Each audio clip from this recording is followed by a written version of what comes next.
Hi there, fellow hikers. Welcome to yet another hike review, this time from my August 2025 hike in the Stockholm Archipelago Trail, short named SAT. Actually, my original plan for this week in August was to hike in a remote wilderness in other parts of Sweden to get that true wilderness feeling that I really like so much. But as I still hadn't repaired my main camera and lens after they had been water damaged, I figured I better delay the next true wilderness hike. At this junction, I recall the existence of the new SAT, and I thought perhaps I could get a tiny bit of that true wilderness feeling in the smaller forest on some of the islands on this Stockholm Archipelago Trail. Besides, of course, enjoying the archipelago itself, picturesque fishing harbors, old farms and more. So I quickly replanned for a 6-day, 5-night hike on the 3 islands of Moya, Maro and Nem. And if we look at the map here, Stockholm obviously is here and the vast archipelago outside Stockholm.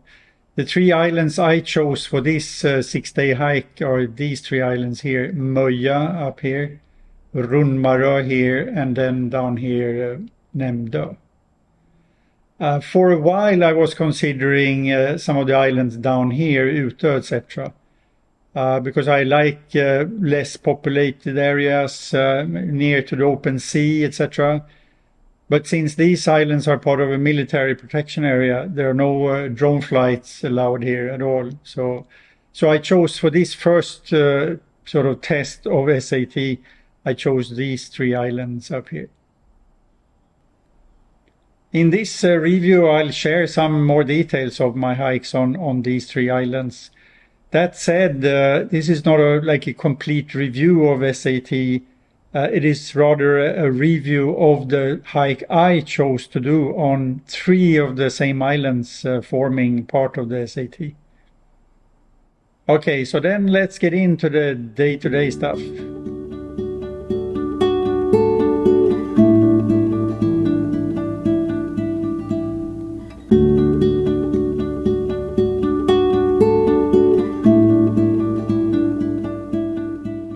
I started off day 1 by taking a 3.5-hour morning ferry with Vaxholmsbolaget from Stockholm out to Moya.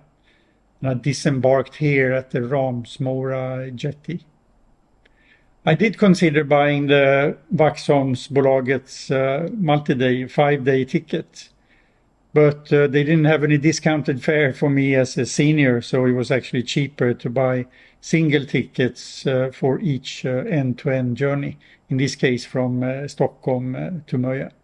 My general camping strategy for this whole hike was that upon landing on an island, I would first try and find a suitable wild camping spot, lighten the load, and then explore the surrounding areas. And since I was in the archipelago, my target was definitely to always camp near the shoreline, so that I would have sea view or at the very least lake view. The only restaurants on Moya Island are found here in Långvik and here in Berg. And after I disembarked here, I proceeded to Långvik here to have a quick lunch, after which I started to search for a suitable camp spot. On this day, the weather service had forecasted an evening and morning with strong south to southwesterly winds with gale force gusts. Thus, I started to search for a suitable camp spot here along the northern to northwestern coast in order to not be directly exposed to any strong wind.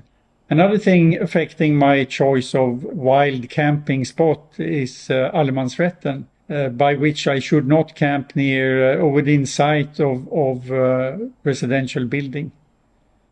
And looking at the map, you see the gray areas here. These are sort of exposed rock or rock outcrops. So my thinking was I would find a rocky area that is sufficiently near the shoreline so that I will have sea view. So that's how I started to search through here. And here obviously a little bit too close to residential buildings, etc. And eventually here I found a very nice spot here in this rocky area near the shoreline with guaranteed nice sea view.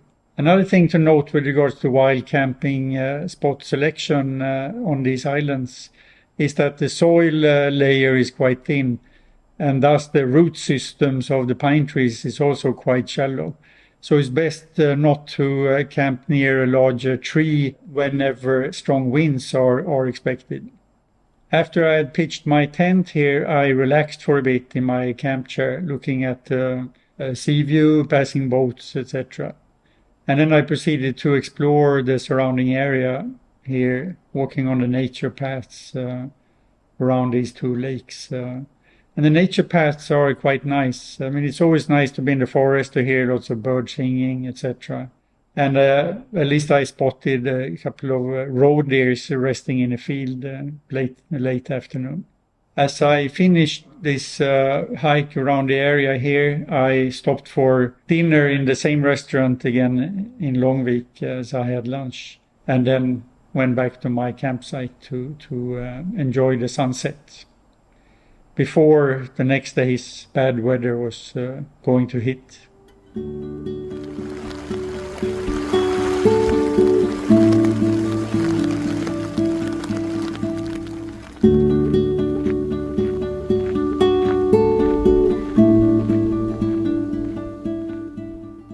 On this day too, I woke up early due to the loud noise from the rain and the wind. But at the same time, I felt relieved that my chosen spot was protected from the south to southwesterly winds. The rain soon stopped, and during the day the skies cleared up gradually, even though the strong winds continued. I left my camp spot and walked here past Långvik down to Ramsmora small harbor, fishing harbor here. And I explored this place a little bit. And then I continued south here along the east coast of the island. And I carried all my stuff, including my tent, because I was already planning to pick a second camp spot on this island. So I was looking at this peninsula here. And initially I thought maybe one of the rocky areas here would be protected from the southwesterly wind, as long as I could avoid being too near to the residential buildings you can see here. But as I walked out on this peninsula here, I managed to find a suitable spot already here, facing east, and then sufficiently protected from the winds. There was still southwesterly, tangential to the coast here, like this. After I put up my tent here, I walked back on the peninsula here, past Löka village, to Berg, where I had an early dinner at the Moya värdshus, a very nice place. And after the dinner, I walked back to my camp spot to relax here a bit, munch some candy, looking at how the birds maneuvered in the strong winds, see the boats passing by, etc. It was protected enough to be able to sort of enjoy the wind as a strong breeze. So it was a really nice late afternoon and evening.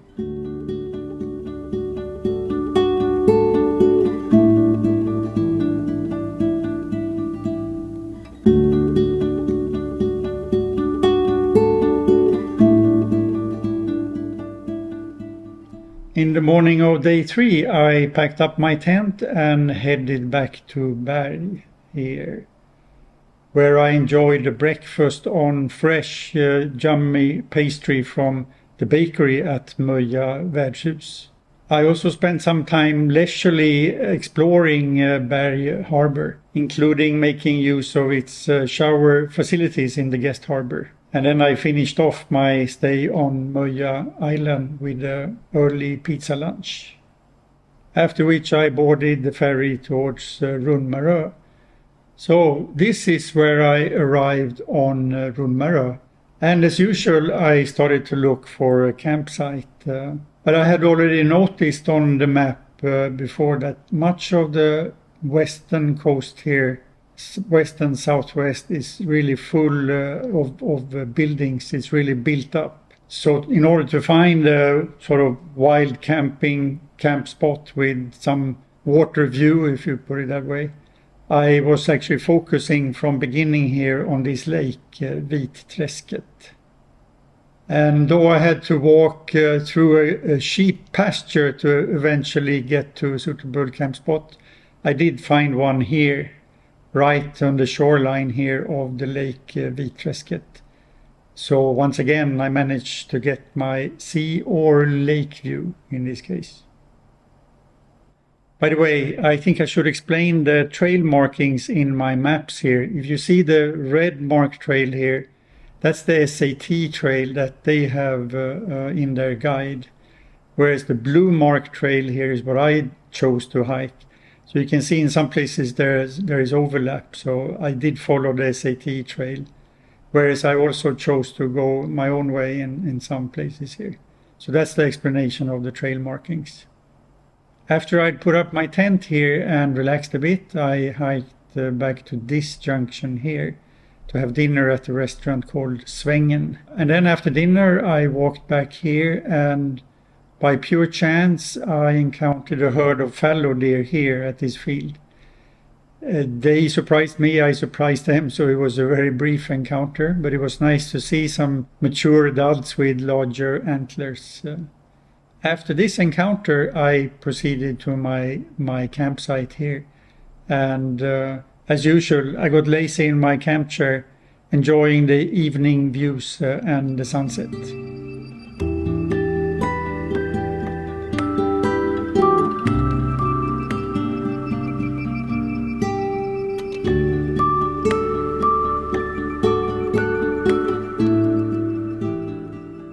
In the morning of day 4, I walked back from my tent here to the junction near Styrsvik to have breakfast at a bakery called Lotta's Bageri. In doing so, I greeted quite a few sheep good morning while they were having their own breakfast. After my breakfast, I proceeded to explore the southwest coast here of this island, Maro.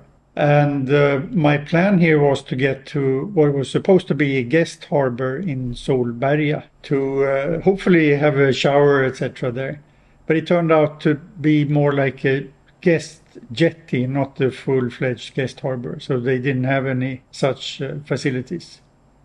Then I proceeded to walk here along the gravel road to a hill called Telegrafberget, just to enjoy the nice views. Then I continued my hike along here, gravel road, exploring here a bit of nature paths, exploring the area around these two small lakes, Norreträsket and Uppebyträsket. And again back to the junction here near Styrsvik for an early dinner. Given the previous day's brief encounter with fallow deer, I ate early here because the day before I had spotted a hunting tower here near the field where I encountered the fallow deer. So I walked back to hide myself in this hunting tower. And I didn't have to wait more than, say, 20 minutes before a herd of fallow deer entered the field and started to graze.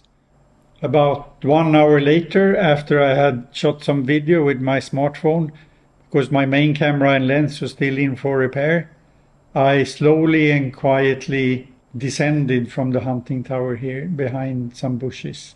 And fallow deer actually still didn't notice me, so I left the tower and walked back to my tent while they were still continuing to graze in the field undisturbed. And that in itself was a nice experience, that they never even noticed me sitting there in the tower. One more thing to add about the hikes in general on these 3 islands is the surface. If we do like this and take this as an example, if I off here the SAT guide, the red line here, but you can see then the solid line is sort of gravel roads, dotted line is paths, right? And actually more than half of the SAT guided walks, so to say, are on packed gravel roads, whereas only some parts of it, if we show this again here, some parts are on nature paths like here, a little bit here, and this part here. The rest are basically gravel roads. So I added a little bit more walks on nature paths here and there as I could here.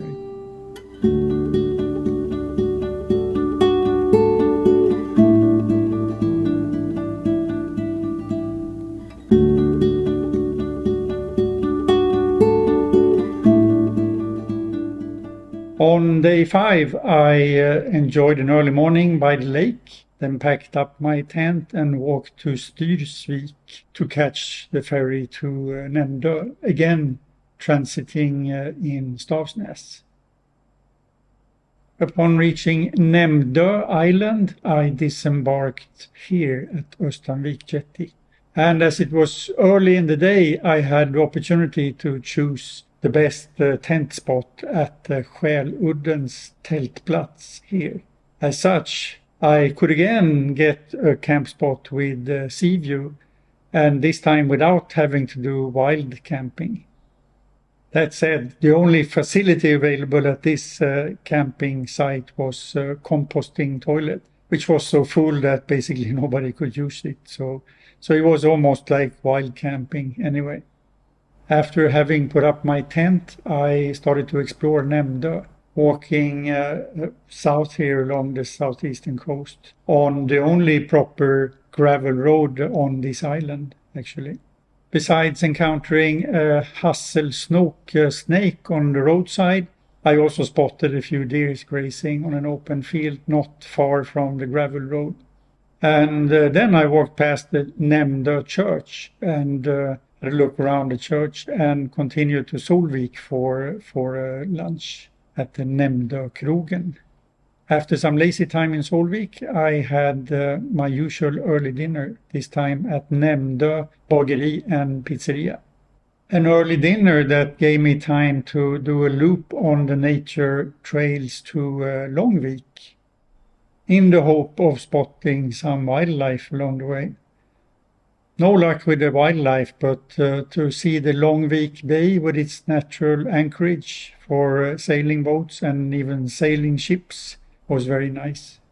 There's also a campsite here which has a sauna, and although it was tempting, it was getting a bit too late, so I proceeded back to my tent out on the peninsula here near Östanvik. So finally, day 6. On this day, I woke up to the sound of soft waves from the ocean just outside and the sun warming up my tent. And after packing up my tent the last time, I proceeded to walk again along the same gravel road here to Solvik to catch the ferry to Stavsnäs and then the bus to Stockholm. As mentioned in the beginning, my objective with this video was not to review SAT per se, but rather the customized hike that I did on 3 of the islands that form SAT. The complete SAT is otherwise 270 kilometers across 20 islands, while I hiked about 60 kilometers across these 3 islands here. With regards to food, I had actually brought complete breakfast, lunch, snacks and dinners with me, but I knew there would be restaurants on the islands to some degree. And in the end, I actually never started up my gas cooker. I didn't cook any food at all. I ate all the time in cafes and restaurants, so I had to carry back the food. But it means it was really a very sort of comfortable hike. I just happened to be sleeping in a tent that I placed somewhere in the forest in the wilderness area. Okay, I think that's all I wanted to say. I hope you will find at least some useful information in this video. And as always,